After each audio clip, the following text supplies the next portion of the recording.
옆 사람하고 우리 인사 나누십시다. 약한 게 좋습니다.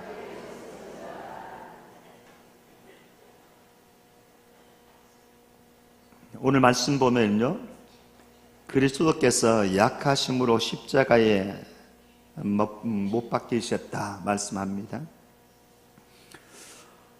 예수님께서 십자가에서 기적을 나타내었으면 얼마나 좋겠습니까? 그런데 예수님은 십자가에서 사람들에게 조롱받고 침뱉음 당하고 뺨을 맞고 그저 그렇게 아무런 반응도 하지 못하신 채 큰 능력도 기사도 나타내지 못하신 채 그냥 죽어갔습니다. 사람들의 기대에는 전혀 미치지 못했습니다. 메시아라고 그런다고 한다면 그런 때에 자신의 강함을 드러내줘야 되고요, 반전을 이루어줘야 됩니다.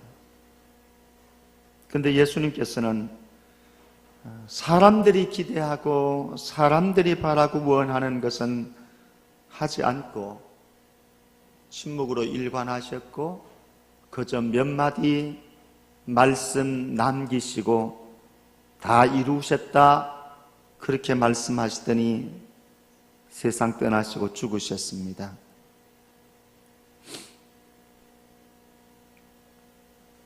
초라한 모습이었고 힘없는 모습이었고 맥없는 모습이었습니다. 그러나 이사야 선지자가 예언했던 고난받는 메시아, 이사야 53장에 나오는 고난받는 메시아, 자신이 그런 메시아임을 십자가에서 약하심을 통해서 드러내셨습니다. 약한 것 부끄럽고 창피하고 자랑할 만한 것이 아닙니다마는 오늘 4절 말씀 다시 한번 보면요, 그리스도께서 약하심으로 십자가에 못 박히셨으나 하나님의 능력으로 살아 계시니 그곳에, 약한 그곳에 하나님의 능력의 역사가 나타났습니다. 사람들에게는요, 강함에 대한 욕구가 있습니다. 여성들도 마찬가지겠지만 특별히 남성들에게는 힘에 대한 욕구가 있고 권력에 대한 욕구가 있습니다. 그래서 강해지려고 합니다. 그래서 남자들의 아이콘을 표시할 때에 어떻게 합니까?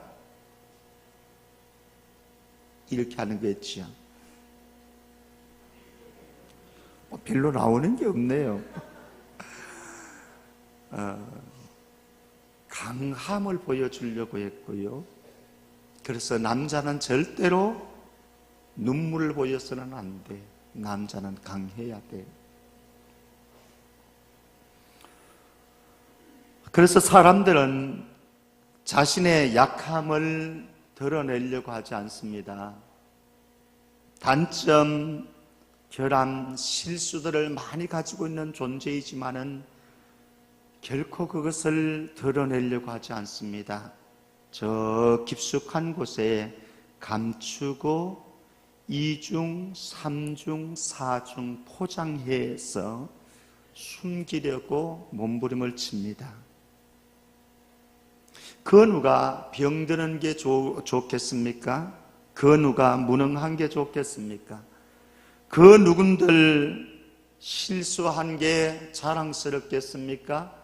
그 누군들 실패한 것이 자랑할 만한 것이 되겠습니까? 다 감추어 두고 싶은 것들. 그래서 이 자리에 여기서 있는 저의 깊은 것을 여러분들이 포장을 양파 껍질처럼 벗겨내고 나면은 제 안에 약함들이 수두룩하게 나올 것입니다. 근데 그것 드러내고 싶지 않고 여러분들에게 보여주고 싶지 않고 오히려 강함을 자랑하고 싶은 것이 인간입니다. 그런데 고린도 교회 안에도 이런 무리들이 실질적으로 들어왔습니다. 고린도 교회 안에 거짓 교사들이 들어왔는데 그들은 11장 18절 말씀에 가면은 또 11장 22절 말씀에 가면은 자기 자신들을 자랑합니다. 우리 22절만 한번 보십시다. 11장 22절 가까우니까요. 그냥 한번 보십시다. 22절 말씀 한번 보십시다. 11장 22절 같이 한번 볼까요? 시작. 그들이 히브리인이냐? 나도 그러하며 그들이 이스라엘이냐? 나도 그러하며 그들이 아브라함의 후손이냐? 나도 그러하며. 이 고린도 교회에 들어온 거짓 교사들은요, 자기 자랑을 많이 했습니다. 세상적인 자랑, 육체적인 자랑, 이 세상의 것들을 자랑했습니다. 내세울 만한 것들, 다른 사람에게 나 자신을 피할 수 있는 것들, 다른 사람들 보기에 나 자신을 과시할 수 있는 것들, 이것들을 스스로 자기 자신을 드러내려고 애를 썼습니다. 그래서 이런 것을 육신을 따라 자랑하는 것이라 바울은 이야기를 합니다. 그리고 이 고린도 교회에 들어온 거짓 교사들은 다른 사람들을 바라볼 때에도 11장 5절 말씀 한번 보십시다. 11장 5절 말씀 11장 5절 말씀입니다. 같이요. 11장 5절 말씀 같이요. 시작. 나는 지극히 크다는 사도들보다 부족한 것이 조금도 없는 줄로 생각하노라. 여기 보면 지극히 크다는 사도들이 있습니다. 12장 11절 말씀 한번 가보십시다. 12장 11절 말씀 같이 읽겠습니다. 시작. 내가 어리석은 자가 되었으나 너희가 억지로 시킨 것이니 나는 너희에게 칭찬을 받아야 마땅하도다. 내가 아무것도 아니나 지극히 크다는 사도들보다 조금도 부족하지 아니하니라. 이 사람들은, 거짓 교사들은 지극히 크다는 사도, 그것이 누구인지는 모르겠습니다. 바울과 대조되어질 수 있는 다른 사도, 베드로, 유대 출신의 사도들을 이야기하는지는 잘 모르겠습니다만 어쨌든 그들은 지극히 크다는 사도들을 설정해두고 그들을 자랑했습니다. 그리고 바울을 비교하면서 바울 당신은 말도 제대로 못하고 당신은 뭐 잘난 것이 있느냐 이렇게 했습니다. 그러면서 고린도 교인들에게 바울을 격하시켰습니다. 사실 우리가 사람들을 바라볼 때도 우리는 강한 사람들을 존경하게 되어지고 잘난 사람들을 축해 세우게 되고요, 우리의 자녀들을 기른다고 그런 다음에 같은 가수면 잘나고 멋있고 강한 존재로 키우고 싶은 것이 사실 우리의 욕구입니다. 내가 만약에 포지션을 잡는다고 그런다면 나는 높은 자리에 있고 싶지 낮은 자리에 있고 싶지 않습니다. 남들보다 큰 소리를 치고 싶고 영향력을 미치고 싶지 결코 남한테 꿀리는 자리에 가고 싶지는 않습니다. 모두 다가 다 강해지고 모두 다가 다 영향력 끼치고 모두 다가 다 높아지려고 하는 속성들이 우리에게는 있습니다. 그런데 12장 5절 말씀 가보십시다. 12장 5절 십자가를 경험한 바울의 모습 한번 보십시다. 12장 5절 말씀 같이요. 시작. 내가 이런 사람을 위하여 자랑하겠으나 나를 위하여는 약한 것들 외에 자랑하지 아니하리라. 11장 30절 보십시다. 11장 30절 같이요. 시작. 내가 부득불을 자랑할진대 내가 약한 것을 자랑하리라. 바울은 고린도후서 11장 12장에서 바울답지 않게 자기 자랑을 조금씩 던집니다. 너희들이 그런 자들이냐? 그러면 나는 이런 자다. 너희들이 이렇다고 나는 더한 자이다. 그러면서 자기 자신의 강점을 또 자랑할 만한 것들을 육신적이고 세상적인 것들을 조금씩 덜추어냅니다. 뿐만 아닙니다. 12장 23절 말씀부터 쭉 가게 되어지면은요, 내가 예수 그리스도의 일꾼으로 내가 얼마나 고생했는지 아냐? 내가 얼마나 헌신했는지 아냐? 내가 복음 때문에 얼마나 수고했는지 아냐? 나는 이 정도로 해서 자랑을 합니다. 뿐만 아닙니다. 12장에 들어오면은 1절 말씀부터 4절 말씀까지 보면은 영적인 자랑도 쏟아놓습니다. 내가 삼천청에 간 경험이 있다. 그래서 그 환상을 보았고 계시를 받았다 라고 하면서 영적인 세계를 경험한 것들을 자랑을 합니다. 그런데 그 자랑을 하면서 바울은 뭐라고 얘기하는가 하면은, 우리 읽었던 11장 30절입니다. 내가 부득불 자랑할진대 라고 말씀합니다. 사실 이것들을 자랑하고 싶어서가 결코 아닙니다. 부득불 자랑하는 게, 부득불, 왜 부득불 자랑합니까? 고린도 교회에 거짓 교사들이 들어와 가지고 이 거짓 교사들이 자기 자신을 자랑하고, 그리고 또 다른 크다고 하는 다른 사도들을 이야기하면서 바울을 무시하기 시작합니다. 깎아내리기 시작합니다. 그러면서 바울은 흔들리기 시작했습니다. 무엇이에요? 고린도 교인들의 마음 속에서 바울의 포지션이 흔들리기 시작했습니다. 바울이 고린도 교회를 개척한 사람입니다. 이 바울은 고린도 교회의 성도들을 양육한 사람들입니다. 그래서 그들을 견고하게 세워놓았습니다. 바울이 없는 사이에 이 거짓 교사들이 들어와 가지고 바울을 비난했습니다. 힐난했습니다. 바울의 포지션이 흔들리고 있습니다. 그러니까 바울은 이 상황 속에서 자기 자신을 변호하기 위해서 자랑을 하는 겁니다.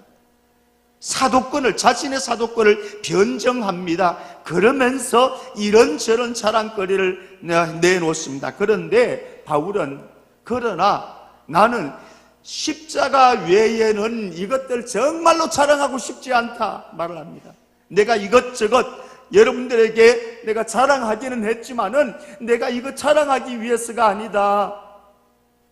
너희들을 위해서 내가 부득불 어쩔 수 없이 자랑하기는 했지만은 나는 이것들 자랑하고 싶지 않다.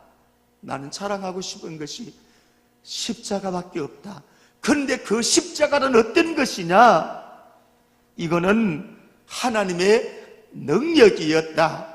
이 십자가는 너무나 약한 것이다. 예수님께서는 약한 자로 맥없이 힘없이 정말로 아무것도 아닌 존재로 십자가에서 죽으셨지만은 하나님께서는 그 약함 속에 하나님의 능력을 나타내시고 하나님의 살아계심을 나타내었다 말씀합니다. 사랑하는 성도 여러분, 약함은 결코 약함으로 끝나지 않습니다. 하나님의 백성들의 약함은요, 결코 저주가 아닙니다. 하나님의 백성들이 가지고 있는 약함은 결코 우리의 실패가 아닙니다. 오히려 바울, 십자가의 경험을 했던 바울은 알고 있습니다. 12장 7절 말씀 한번 보십시다. 12장 7절 말씀입니다. 12장 7절 우리 같이 읽습니다. 같이요. 시작. 여러 계시를 받은 것이 지극히 크므로 너무 자만하지 않게 하시려고 내 육체의 가시 곧 사탄의 사자를 주셨으니 이는 나를 쳐서 너무 자만하지 않게 하려 하심이라. 사랑하는 성도 여러분, 여러분들에게 혹시 하나님께서 약함을 주셨다고 한다면은 다른 사람과 비교하면서 그 약함 때문에 자존심 상해하지 마시고요, 열등감 가지지 마시고 불평거리로 삼지 않기를 바랍니다. 그 약함을 주심은 하나님께서 우리를 통제장치로 주셨습니다. 교만하지 말라고, 자만하지 말라고, 잘난 체 하지 말라고, 너 혼자 살 수 있는 것처럼 생각하지 말라고, 나를 절대적으로 의지하며 살아가라고, 나를 절대적으로 바라보며 살아가라고 하나님께서는 우리에게 통제장치로 주셨습니다. 그런데 중요한 것은 우리의 약함 속에 우리 10절 말씀 봅니다. 9절 10절 볼까요? 9절 10절 보십시다. 9절부터 봅니다. 시작. 나에게 이르시기를 내 은혜가 내게 족하도다. 이는 내 능력이 약한 데서 온전하여 짐이라 하신지라. 그러므로 도리어 크게 기뻐함으로 나의 약한 것들에 대하여 자랑하리니 이는 그리스도의 능력이 내게 머물게 하려 함이라. 10절입니다.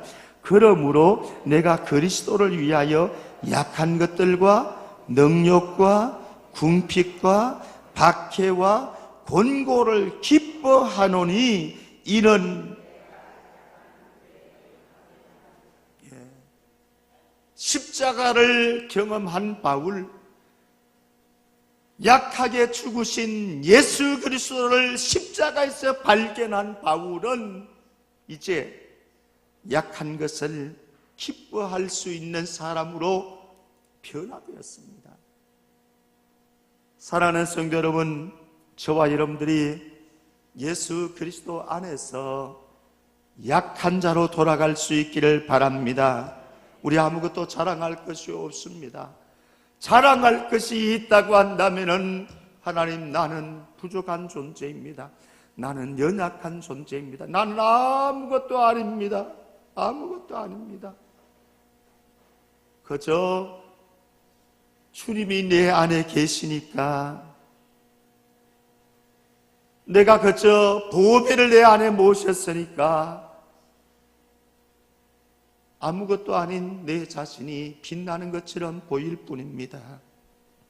고린도전서 1장 27절에 가면요, 하나님은 약한 것들을 택하셔서 강한 것들을 부끄럽게 만드신다 말씀합니다. 강한 자를 사용하신다고 생각하지 마시기를 바랍니다. 여러분들이 강할 때에 하나님 앞에 쓰임받으실 거라고 착각하지 마시기를 바랍니다. 내가 약한 것 때에 하나님께서 나를 부르시고 하나님께서 나를 들어쓰셔서 하나님의 강하심을, 하나님의 능력을 나타내십니다. 내가 강할 때에 쓰임받게 되었지만은, 강한 나의 장점이 쓰임받게 되었지만은 주님의 강하심이 드러날 것이 없습니다. 그런데 부서진 나가, 깨어진 나가, 문드러진 나가, 아무것도 자랑할 수가 없는 나가 주님 앞에 그래도 주님 손에 붙잡힘 받아서 쓰여진다고 한다면 이 모든 영광은 주님의 것입니다. 이 모든 자랑할 것은 주님의 것입니다. 왜? 나는 깨어진 존재고 상한 존재이고 나는 부서진 존재이고 자랑할 만한 것이 아무것도 없는데, 드러낼 만한 것이 아무것도 없는데 주님이 스스로 주님의 영광을 나타내시기 위해서 내 안에서 주님이 일하셨습니다. 그래서 이게 은혜 아닙니까? 그래서 은혜의 종교 아닙니까? 그래서 은혜의 사람이 필요한 것 아닙니까? 고린도 교회 안에 바울은 말합니다. 너희들 안에 여러 지체가 있는데 존귀한 지체, 강한 지체도 있다. 그러나 너희들 안에 약한 지체들이 있다. 그런데 그 약한 지체들을 무시하지 말고 약한 지체들을 존귀하게 여기라 말씀합니다. 십자가의 영성으로 돌아가십시다. 십자가의 영성은 약함의 영성이었습니다. 약함을 감추려고 할 필요도 없습니다. 약함 때문에 열등감을 가질 필요 없고 약함 때문에 자존심 상해할 것도 없습니다. 그저 나 자신의 약함을 주님 앞에 내어놓고 주님의 능력과 주님의 힘이, 주님의 강하심이 나의 약함을 꺾고 나의 약함 속에 하나님의 권능과 하나님의 능력이 나타나는 도구로 쓰임받을 수 있기를 주의 이름으로 축원합니다.